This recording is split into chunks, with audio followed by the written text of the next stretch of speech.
Jadi tuan-tuan sekalian, kawan-kawan kita masyarakat Tionghoa ni, saya tak tahu tuan-tuan perasan atau tidak, dia sembah satu Tuhan, Tuhan Melayu. Tu jarang orang tahu. Dia sembah kita ni dia sembah. Lepas tu nak marah sangat kat dia tak boleh juga. Dia sembah kita. Yang muda-muda ni sebab tak semayang, itu yang tak tahu benda tu. Kalau betul-betul dia sembah tu orang Melayu ni. Dia ada satu Tuhan Tokong. Tokong ini dia memang Natuk Kong dia panggil. Selangor paling banyak. Dekat dengan Banting ada satu Tokong tu umurnya dah 100 tahun. Dia buat Tokong Dewa Sultan Abdul Samad. Siap patung ada 3 patung, Datuk Sultan Abdul Samad, Datuk Tengku Raja Rahman dengan Datuk Raja Ali. Siap ada tanjak kuning dengan kerih dengan apa. Hari-hari semayang. Wah. Sembah 3 patung. Begitu juga dekat dengan Kelang ada satu Tokong tu, dia buat Tokong Dewa Datuk Haji Wahab, Datuk Panglima Azan dengan Datuk Abu Hassan. Dia buat 3 patung Melayu, siap pakai songkok baju Melayu. Ada satu tu Datuk Haji Keramat dengan Datuk Mustafa, Tokong Li Hikiat dekat dengan Kelang pun ada. Dia memang buat bentuk Melayu betul. Dekat Genting, kalau tuan-tuan pergi Genting Island, lepas daripada Genting apa yang tempat orang shopping yang baru buka tu ya, lepas pada tu akan ada tempat Tokong semayang. Lepas Tokong tu baru pergi tempat main judi atas tu. Dekat dengan tempat Tokong itu, dia ada patung Dewa Datuk Muhammad Hitam, Datuk Haji Muhammad dan beberapa patung Melayu yang lain. Saya pernah tanya juga pada orang yang jaga Tokong tu, "Afzal, you ni bikin Tokong Melayu ya?" Dia kata, "Ini tanah Melayu. Kita datang cari makan. Kita mesti mau minta tolong sama Datuk lah. Datuk nenek moyang dulu. Afzal, you semayang dekat bukit naik atas. Kita mau pergi main judi atas. Kita mesti mau semayang dulu. Minta sama Tuhan." Bagus betul lah korang ni. Nak main judi pun semayang. Orang aku nak semayang hajat, bila nak semayang PSR baru semayang hajat. Yang lain tak pernah semayang hajat pun. Dia nak pergi main judi, semayang hajat dulu. Main hajat cara dia lah. Cara dia. Dia sembah patung Melayu. Dekat dengan ada satu kuil dekat Selangor juga, dia buat patung Dewa Makitah dengan Datuk Nenek, perempuan dengan laki-laki. Ada satu kuil Tokong yang saya pernah tengok, dia buat 3 panglima, Datuk Panglima Hitam, Datuk Panglima Hijau, Panglima Kuning, Panglima Putih, Panglima Merah. Saya tanya kepada orang yang semayang tu, uncle lah, ini Datuk Panglima Hitam, Panglima Hijau, Kuning, Putih, Merah. Ini orang Cina mana paling takut sekali dalam banyak-banyaknya Datuk Panglima? Wah, kita orang Cina paling takut ini Datuk Panglima Hijau, banyak garang. Patutlah korang marah betul dengan hijau-hijau apa semua ni. Dia garang dia lain macam sikit. Dia garang dia lain macam sikit. Datuk Panglima Hijau. Orang Melayu dia takut Datuk Panglima Hitam.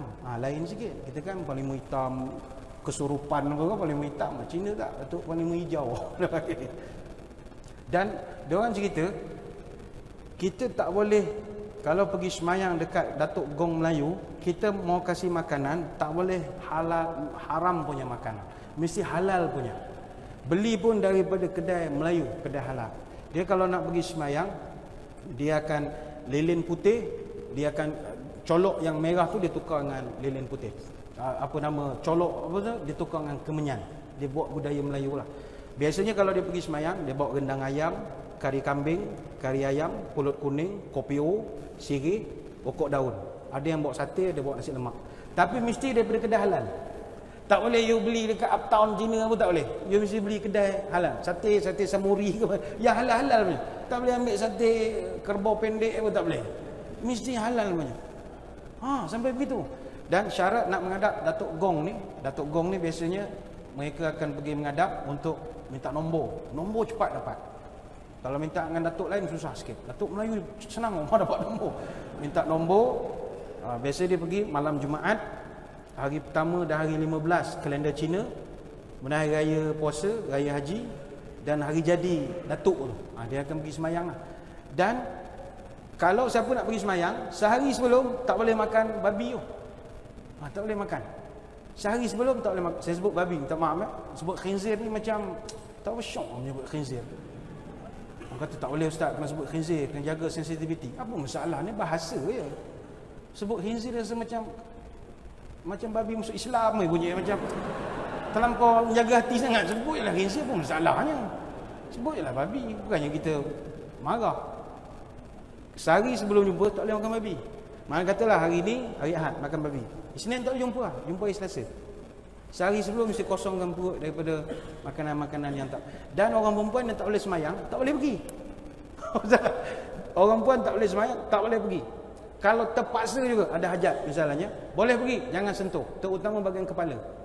Lu sentuh kepala, balik tak boleh tidur.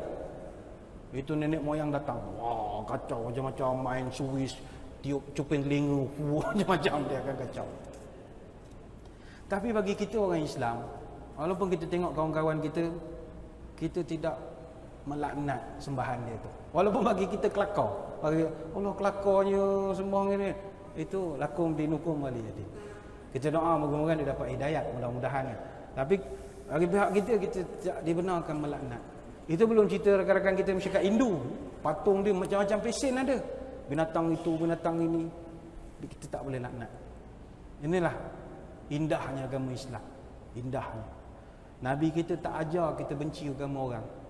Tak pernah ajar. Baik itu, maaf tuan-tuan. Kita dengan Nabi-Nabi Adam, Idris, Nuh, Ibrahim, Lut, Ismail, Ishak, Yaqub, Yusuf, Ayub, Syuaib, Musa, Harun, Zulkifli sampai Ismail, semua Nabi itu kita sayang. Sebab Nabi kita tak pernah ajar benci Nabi-Nabi lain. Padahal Nabi Ibrahim, Nabi Musa, Nabi Sulaiman bukan Nabi kita. Dia Nabi Bani Israel. Tak ada kena-mengena dengan kita. Tapi kenapa kita rasa ada hubungan mesra dengan Nabi-Nabi lain? Nabi kita tak pernah ajar benci Nabi lain. Tapi maaf, ada setengah agama dia ajak benci kepada Nabi Muhammad sallallahu alaihi wasallam walaupun orang tu tak ada buat dosa pun dengan dia. Tak adil. Tak adil. Tapi ya, kita pegang agama kita sajalah. Yang ketiga, yang terakhir, yang kita tak dibenarkan untuk melaknat adalah orang Islam. Haram melaknat orang Islam. Tak boleh. Dalam hadis Nabi pernah sebut Sibabul muslim fusuqun wa qitaluhu kufrun. Nabi memberi amaran mencaci maki orang Islam itu adalah orang fasik. Adapun orang yang membunuh orang Islam adalah orang kafir, jatuh kufur. Hadis riwayat Imam Bukhari. Baik itu, wahai orang muda-muda yang selalu duduk dalam internet bertenggek di alam maya, nak main-mainlah telefon, tapi jangan sampai melaknat.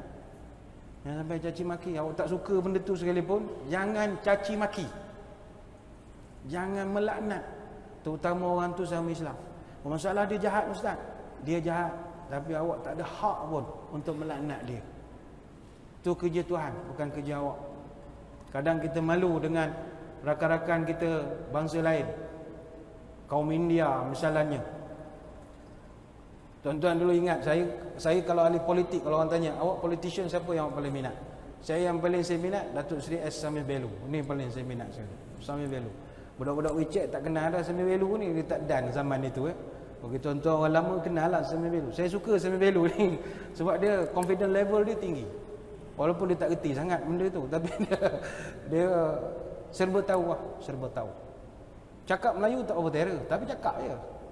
Orang nak ketawa-ketawa peduli lah. Muka dia confident je. Saya suka orang macam tu. 2+2 8. Muka buat bodoh walaupun salah jawapan. Tak apa. Politician.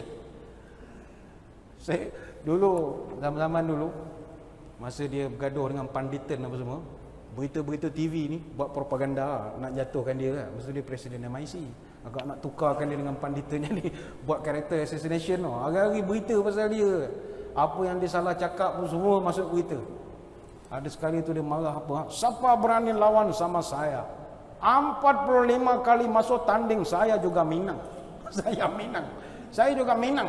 Minang pun minang lah. Lepas tu Tuan Datuk Seri ni macam mana rakyat ni? Ini rakyat bukan marah sama saya. Rakyat marah sama BIN. Itu ingat, itu saya boleh pegang ke itu tanah. Dia mau jatuh, dia jatuh lah. Itu tanah runtuh Sungai Siput. Ingat, saya boleh pegang lah itu tanah. Kalau dia mau jatuh, dia jatuh lah. Muka confident. Masuk berita pukul 8 tu. Dia jenis lamba. Dia pernah gaduh, kalau tuan-tuan masih ingat, dengan mendiang Tan Sri MG Panditan. Luar biasa pemusuhan. Sampaikan masa tu kalau berita start pukul 8 sampai 8 suku, berita dia je. Berita Panditan lawan dengan Samir Belu. Dia berlawan, masa tu TV siarkan betul. Berita-berita pukul 8 ni. Bila tanya panditan, ni panditan macam mana Sami Bello? Sami Bello ini tak ada guna punya orang. Wah. Esok dia jawab. Datuk Seri macam mana tu panditan cakap Datuk Seri tak ada guna pun. Itu siapa itu panditan? Suruh dia terjun itu longkang. Masuk berita. Esok keluar lagi berita. Macam mana Datuk Seri suruh Datuk terjun longkang. Nanti Datuk mati macam mana? Kalau saya mati saya jadi Dracula. Saya akan gigit sama itu Sami Bello. Ini masuk berita ni. Itulah zaman berita, saya mesti ingat ada sensor. Ini tut berita zaman itu. Dia bergaduh betul. Kalau tuan-tuan masih ingat panditan dengan S. Sami Bello. Tapi tengok macam mana pun bergaduh, hidup berlalu kiambang bertahun. Tahun 2009 mereka berbaik semula. Dan yang lebih mengharukan, Sami Bello dia tukar nama jalan berhala dekat Brickfield, tukar kepada nama jalan MG Panditan. Dan itu satu pengorbanan yang luar biasa. Musuh dia tukar nama. Nama ni kekal sampai bila-bila. Soalnya kalau kita agak sanggup atau tidak mengubah nama, tak tangguh lagi, tak tahu lagi. Betul tuan-tuan sekalian. Sudahlah kita sama kita berkelahi, sebab perkelahian ini akan mengundang musibah dan kemurkaan daripada Allah. Banyak saya nak terangkan tapi saya kira masa tak mengizinkan. InsyaAllah di lain-lain kesempatan kita akan sambung lagi membicarakan perihal ini. Sebab melaknat, mencaci maki dalam hadis ada 20 perkara kita diharamkan caci maki. Kita baru terangkan 3, lagi belen tahun depanlah kita bincangkan apakah benda-benda yang diharamkan maki.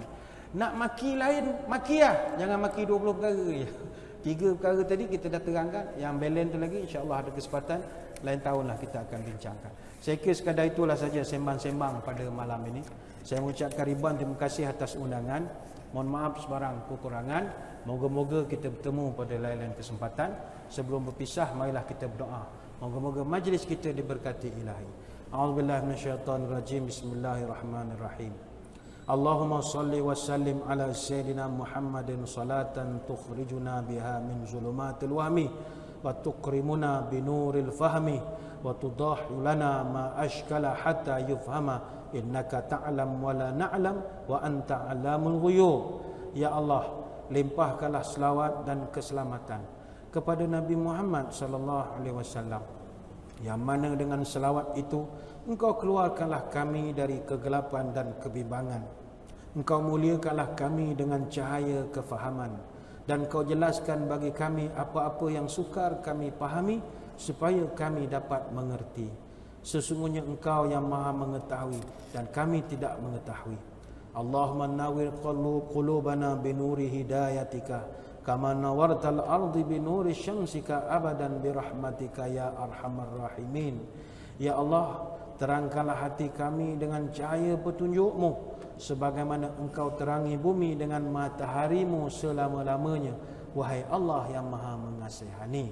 Wa sallallahu ala sayyidina Muhammadin wa ala alihi wa sahbihi wa baraka wa sallam, walhamdulillahi rabbil alamin.